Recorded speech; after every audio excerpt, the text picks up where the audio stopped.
The cardboard box slips out of my hands, and suddenly photographs are everywhere, sliding across the wide, rain-dampened porch of the old craftsman like memories that can't sit still.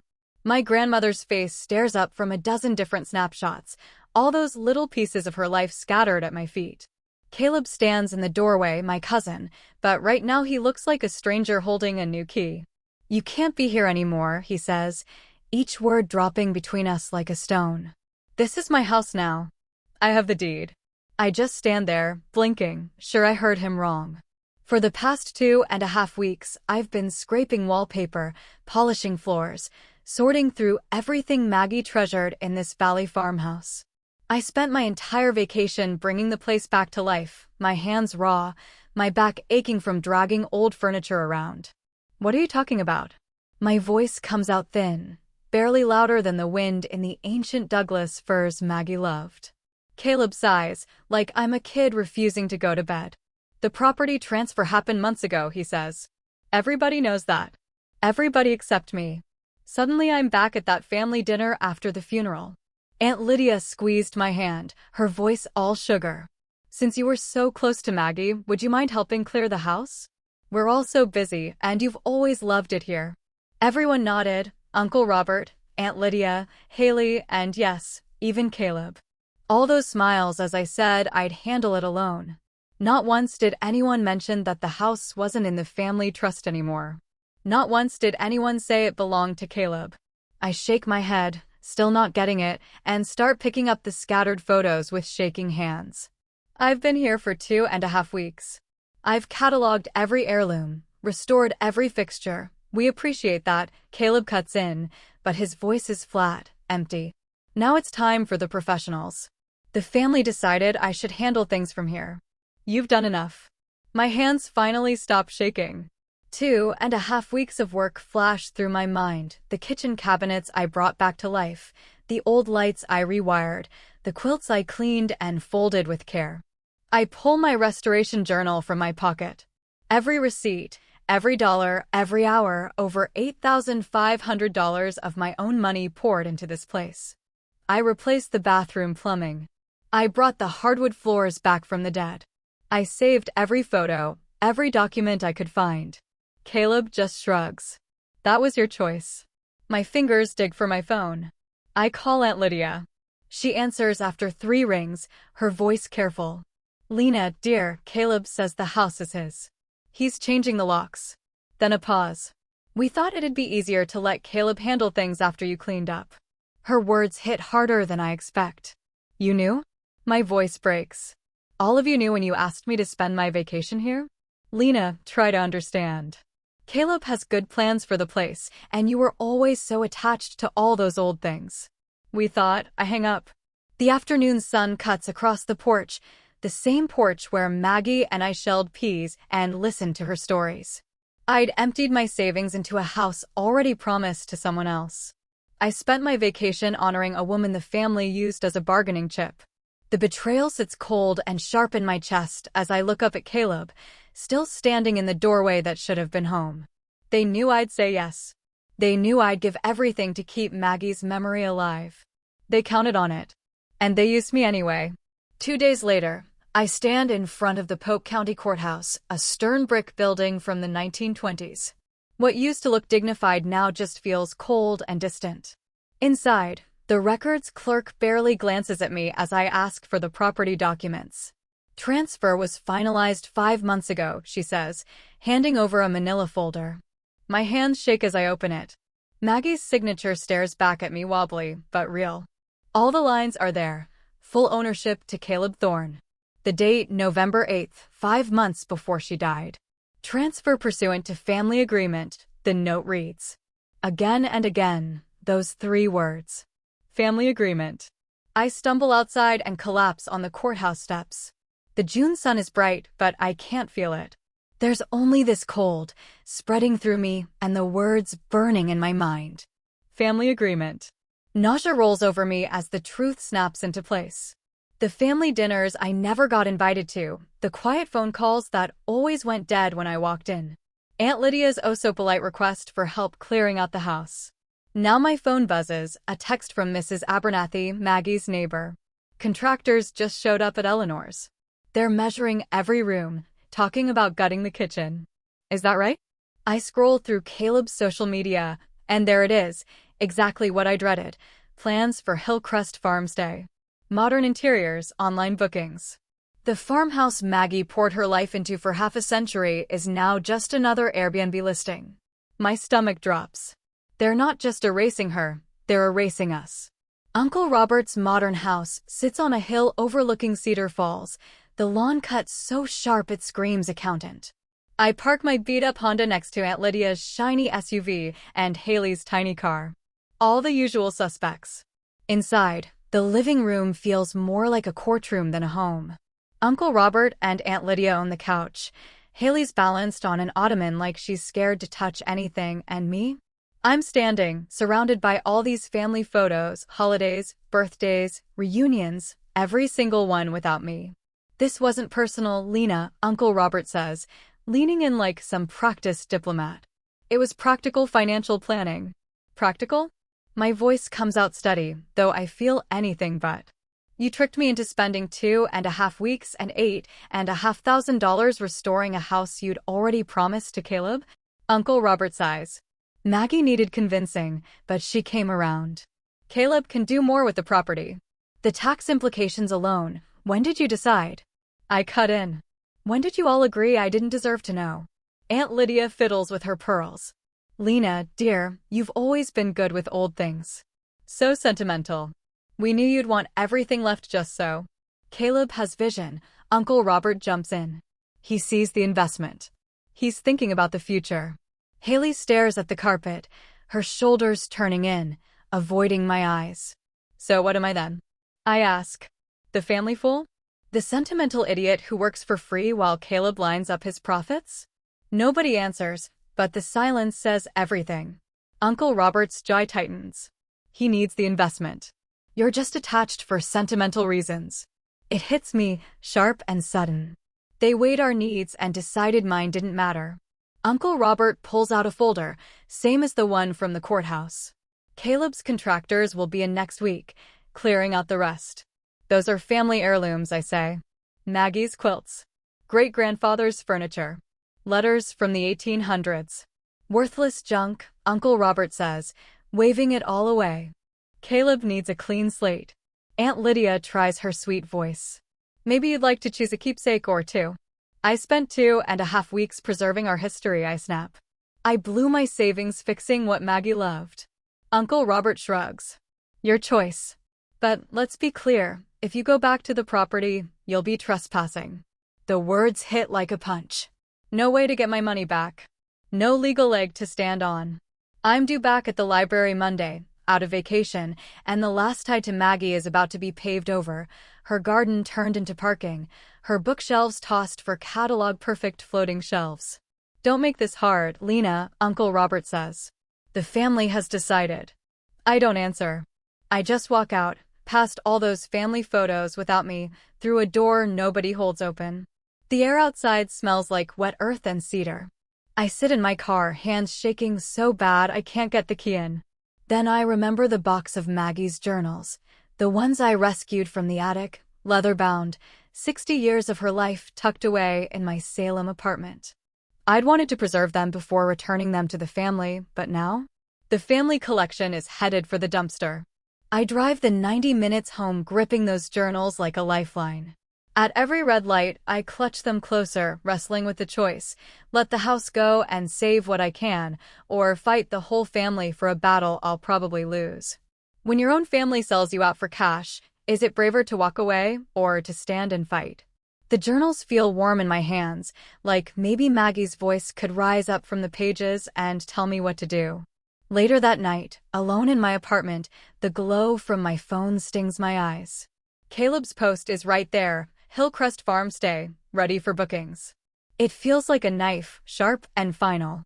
Making progress on my new investment property, he wrote under photos of sledgehammers smashing through the kitchen cabinets I'd spent 3 days trying to restore. The oak panels Maggie used to oil every spring were now nothing but splinters on her old checkerboard floor. My thumb hovered over the comment button. I knew I shouldn't, but the words just poured out. Those cabinets were original. They survived 100 years until today. It wasn't Caleb who replied. Instead, a law firm fired back within minutes. A cease and desist landed in my inbox, cold and to the point, warning me to stop the harassment and defamatory statements about Mr. Thorne's legally obtained property. Before I could finish reading, my phone rang. Uncle Robert. No hello. Just Lena, this has gone far enough. The family's worried about you. My behavior? I could barely get the words out. Caleb is gutting Maggie's kitchen. Uncle Robert, in that patient tone he uses on stubborn clients, said, it's his kitchen now. We've all talked about this. Your attachment isn't healthy. So you talked about it, just not with me. He sighed. People have reached out, worried about your comments online. You need to let this go, for everyone's sake. After he hung up, the phone wouldn't stop. Aunt Lydia, Cousin Darren, even Megan, my mom's cousin, who I haven't heard from in years, they all called. Different voices, same script. Robert says you're causing trouble. It's just a misunderstanding. Think about what this is doing to the family. Then the estate sale notice popped up on my screen. Antique furniture, collectibles. Everything must go. I flung my phone across the room. The next morning, nothing felt better. I called in sick to the library. I couldn't face the gentle questions from my coworkers. Instead, I spread Maggie's journals all over my apartment floor. 16 leather-bound books, decades of her life. The spines cracked open, stubborn, like they wanted to keep their secrets. Forget sleep. Coffee mugs piled up, leaving rings on my notes. I taped craft paper to my wall and built a timeline every event, every renovation, every time someone visited or didn't. By Tuesday, my eyes burned from exhaustion. The library called. My supervisor sounded worried, though I didn't deserve it. Lena, we need you back tomorrow. We can't cover your shifts forever. I checked my bank account, barely anything left after the repairs. My part-time archivist job barely covered the rent, let alone a lawyer. The attorney I called yesterday named a retainer that might as well have been $1 million. I promised I'd be there tomorrow, my voice flat and empty. As I dug through the journals, a pattern stared back at me. March, 3 years ago, Maggie asking Robert to drive her to Dr. Simmons. He was too busy. April, Lydia promised to help with spring cleaning, canceled again. May called Caleb about the porch step. He never called back. But always, Lena came today. She brought those almond cookies I like. That kind of loneliness hurts more than betrayal. I drove out every week, 90 minutes each way between shifts, while the rest of the family, now so concerned, let Maggie manage alone. Late Wednesday, I found something. Pressed between pages about her garden plans, a dried trillium blossom, faded and fragile. Maggie's handwriting beneath it, from the patch Lena and I found when she was 10. She's the only one who remembers where it is. That's when I finally cried. Not when Caleb changed the locks now. 2 days later, early morning sunlight spilled across Aunt Lydia's manicured garden in the Portland suburbs as I walked up, unannounced. The rhododendrons along her fence, she'd taken starts from Maggie's garden years ago, same flowers, same roots, probably now trampled by contractors. Aunt Lydia looked up from her weeding. Her smile faded when she saw the journal in my hand. Lena, what a surprise. I was just about to call you. No, you weren't, I said it steady, more than I expected. But I'm here anyway. Her gloved hands twisted around her trowel. Honey, I know you're upset, but the house is just a building. You need to move on. It's not just a building. I stood taller. It's her life story. It's all of ours. I opened the journal to a marked page. Caleb visited today, I read. First time in 2 years. All he talked about was what the property might be worth if I sold it. I looked at Lydia. I don't think Caleb has ever seen anything but dollar signs. He sees money. Lena sees memory. Lydia's face changed as I turned to another flagged page. Robert and Lydia came for Christmas dinner. They brought in a man from the bank. I guess they think I don't notice how they hush up when I leave the room. They have no idea how quiet this house gets when everyone's gone, how it's full of echoes from all the people who aren't here anymore. That's what gets to me. My voice cracks, but I keep talking. Lena called, just to see if I needed anything from town. She's the only one who asks. The rest just bark orders, tell me what I should do. Aunt Lydia's face, usually so perfectly composed, slips. She grabs the garden fence, steadying herself. I didn't know she felt abandoned, she whispers. You never asked, I say. That sinks in all at once. I'm not really fighting for the house itself. I'm fighting for what it means, the stories that'll disappear if Caleb carts off the furniture he says is worthless. Next morning, Mrs. Abernathy shows up at my apartment door. She's Maggie's neighbor, been so for 35 years, ramrod straight at 79, clutching a manila envelope. I've written down everything, she says, pushing it into my hands. How you shoveled Eleanor's walk every snowfall. How you took her to all those doctor's appointments last year. How she told me she wanted you to have her grandmother's china cabinet because you were the only one who knew where it came from. That afternoon, my supervisor calls. I know someone you should meet, she says. A friend from law school. She works with a group that helps with elder law. They're interested in your grandmother's case. For the first time in weeks, I feel a little hope. My family only sees property and investments. These strangers actually care about history and relationships. They remind me why I need to do this, to honor what Maggie never wrote in her will, but kept clear in her journals. She wanted her memories protected. That night, I pull everything together for a formal challenge to the title transfer. The journals show Maggie's confusion when she signed the papers. Mrs. Abernathy's statement proves the pattern of neglect. My restoration log lays out the time and money I put in, all in good faith. I'm about to send these documents to the legal aid group when a text pops up from Haley, silent through all this family mess. I need to talk to you before the hearing. I know something about the day Maggie signed those papers. Day of the hearing. The Polk County Courthouse feels strange, familiar at the same time, kind of like Maggie's house after Caleb ripped out the kitchen. I stand at the podium, Restoration Journal open, hands shaking but my voice steady. Your Honor, I spent 2.5 weeks and $8,500, plus 180 hours, restoring Eleanor Thorne's historic farmhouse. I lock eyes with Judge Harmon. He's got silver hair, a weathered face, looks like the old orchardists from the valley. I replaced period fixtures, saved the original hardwoods, cataloged artifacts from 1908. I slide 8 before and after photos across the bench. Each one tells its own story. The kitchen cabinets, back to their old oak shine. The hand-painted trim in the dining room I spent days fixing. I did all this because I believed I was honoring my grandmother's wishes. I wanted to preserve our family's legacy. My voice falters for a second. Nobody ever told me the property had been transferred to my cousin 5 months ago. The judge flips through my expense receipts, then shoots a look at Caleb and Uncle Robert. His eyebrow goes up as he scans the transfer papers. Miss Thorne, these restoration costs are a lot for someone in your position, and your documentation is impressive. He taps Maggie's journal. And these entries, do they show your grandmother wanted the house preserved? Before I can answer, Caleb leaps up, his fancy suit glaring next to my thrift store blazer. She stole those journals from my property, he shouts. Those are private family documents. She took them after the legal transfer.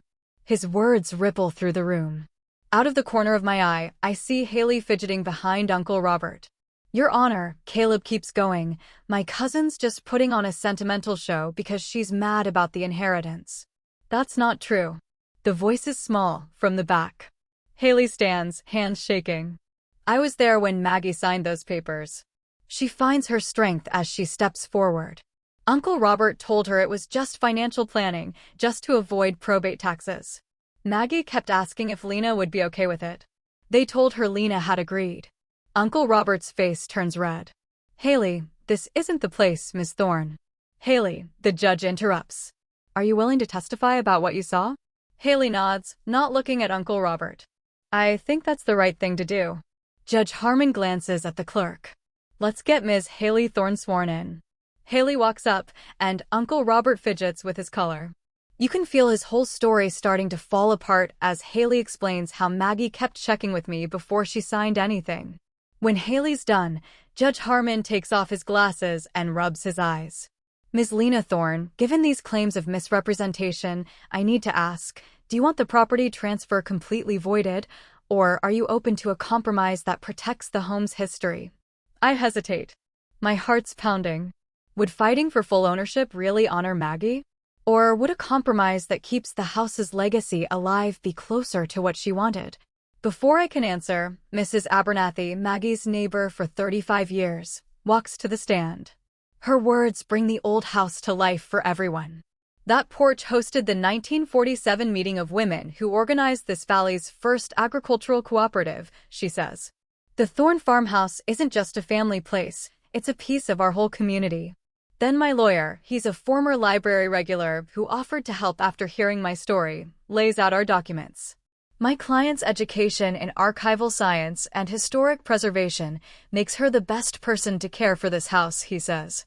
Even my boss from the library testifies. In my years as head librarian, I've never seen anyone more dedicated to protecting our history for the future. The judge nods, taking it all in. The court sees a long pattern of care from Ms. Lena Thorne, which doesn't really match up with the investment angle we see from the other side. My lawyer pushes one last point. Your Honor, we believe this is also a case of unjust enrichment.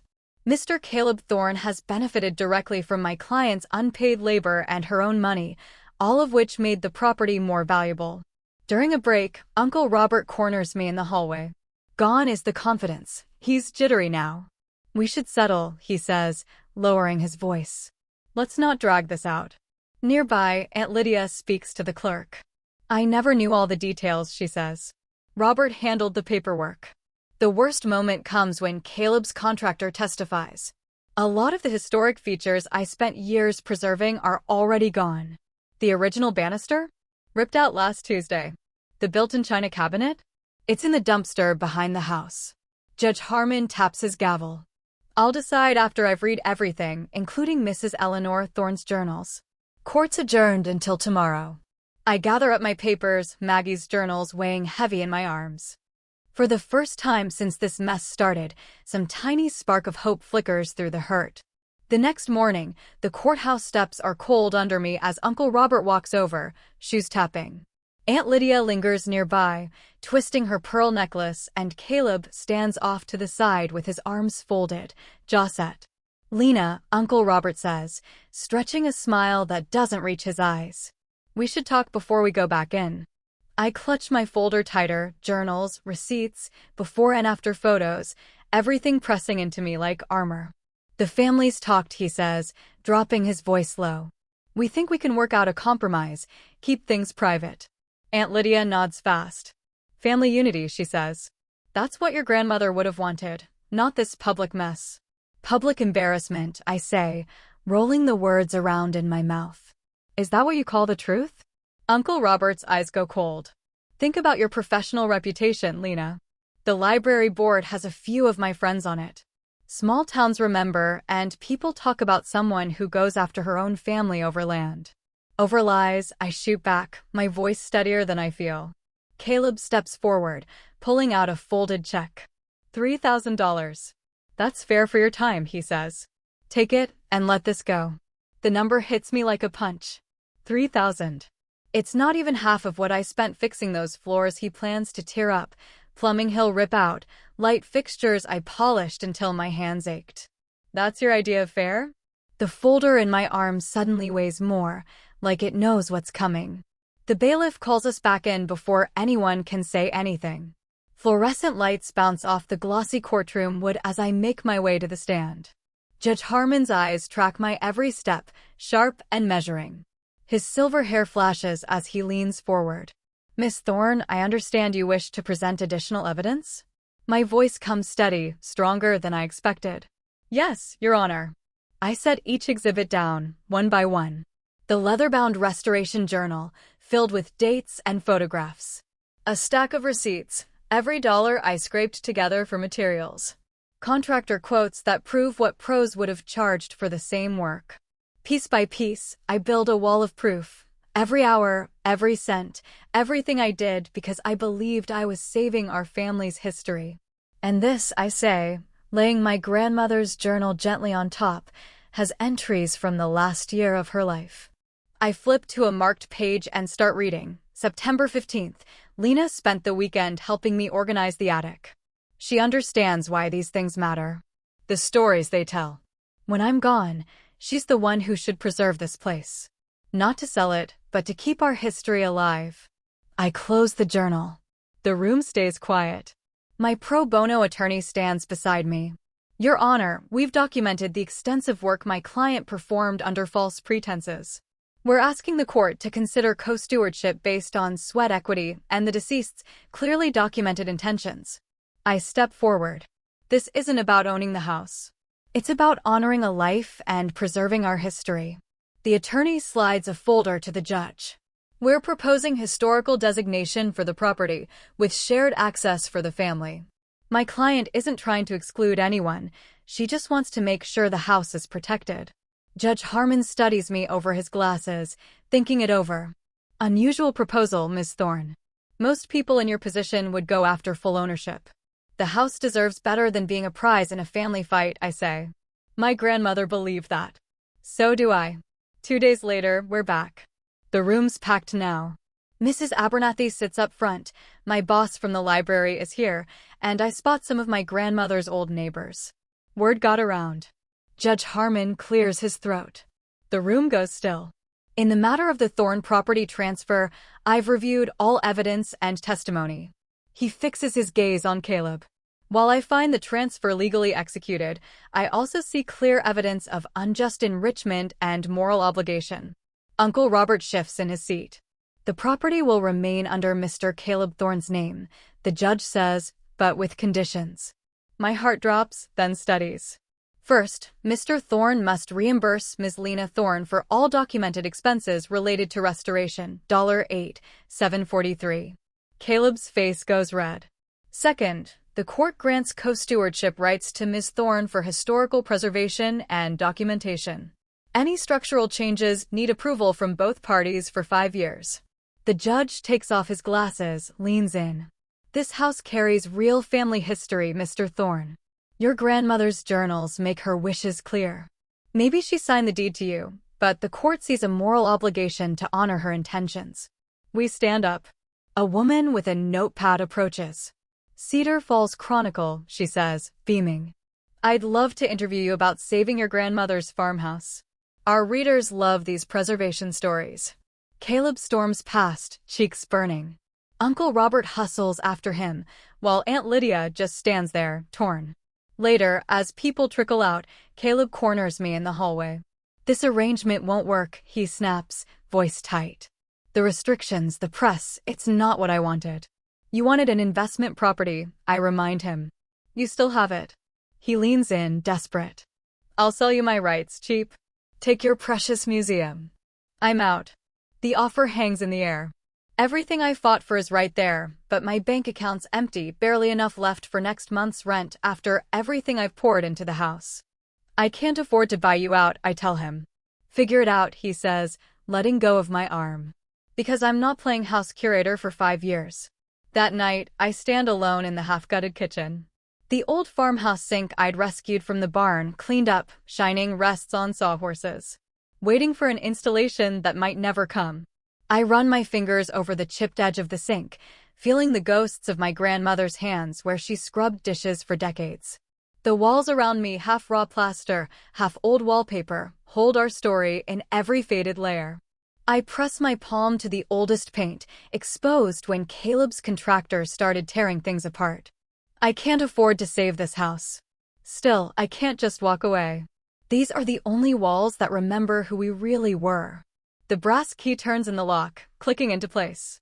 6 months after that courthouse fight, in the deep quiet of an Oregon winter, I open the farmhouse door and breathe in beeswax and fresh paint. Sunlight pours through windows I spent my weekends bringing back to life, catching dust motes swirling over the new polish on the old floors. Morning, Lena. Mrs. Abernathy calls from the kitchen, arranging evergreen boughs in Maggie's cut-glass vase. Behind her, 3 Historical Society volunteers hang up framed photos along the hallway. The school group gets here at 11, I remind them, surprised by the steady confidence in my own voice. I'm not the 28-year-old who dropped family photos in shock on this porch anymore. Now I walk through these rooms with a mission, showing off the original fixtures and sharing the stories tucked into every corner. The library board's decision last month still feels unreal, partial leave, so I can grow what we're calling the Memory House, a community archive. Every family deserves to have their history saved, I told them. Not just the rich or the famous. In the kitchen, the same spot where Caleb wanted to rip out the old cabinets and slap in granite, 20 folding chairs form a rough circle. The battered oak table, witness to 4 generations of meals, now holds brochures about our preservation project. I smooth my hand over the table's dip, right where Maggie used to roll out pie crust every Sunday. Is this where people will share their stories? Deanna, one of the high school volunteers, asks. I set a vintage tape recorder in the center of the table. This is where people have always shared their stories, I tell her. Now we're just making sure they last. The front door creaks. Uncle Robert stands in the hallway, shifting a cardboard box in his arms. Found these in the attic, he says, eyes on the floor. Figured they belonged here. Inside, albums packed with photos, 7 decades worth, each one labeled in Maggie's neat handwriting. Thank you, I say, and the words come easier than I thought they would. When he leaves, I make my way to the parlor where Mrs. Abernathy, the legal team that fought for us, and 3 library colleagues are already gathered. Haley bursts in with Maggie's maple rocking chair, teetering in her arms. Caleb had it in storage, she says. I told him it was coming back or I'd tell the newspaper about the missing journal pages. We settle the chair by the window, right where Maggie always sat, angled into the afternoon sun. Jennifer from the legal team lifts her teacup. To Eleanor Thorne, who knew houses remember who loved them. We raise our cups and drink to that, winter sunlight glinting off the china. Later, as the first school group files in, their voices buzzing with excitement, I climb a stepladder and fix a brass plaque beside the door, in memory of Eleanor Maggie Thorne, because houses remember who love them. The grant came through last week. The Community Memory Library is official now. I look over the kids, sitting cross-legged on the parlor floor for our first storytelling Saturday. Before we start, I pull out the letter Haley gave me last month. Thank you for fighting for something we didn't even know we were losing, she wrote, her handwriting shaky. I set Maggie's teacup back on the windowsill, right where she kept it, and I start to wonder about the memories in your life. Do you have a place or an object that holds your family's stories? And if someone tried to take it away, would you have the courage to fight for it, even if you had to stand alone?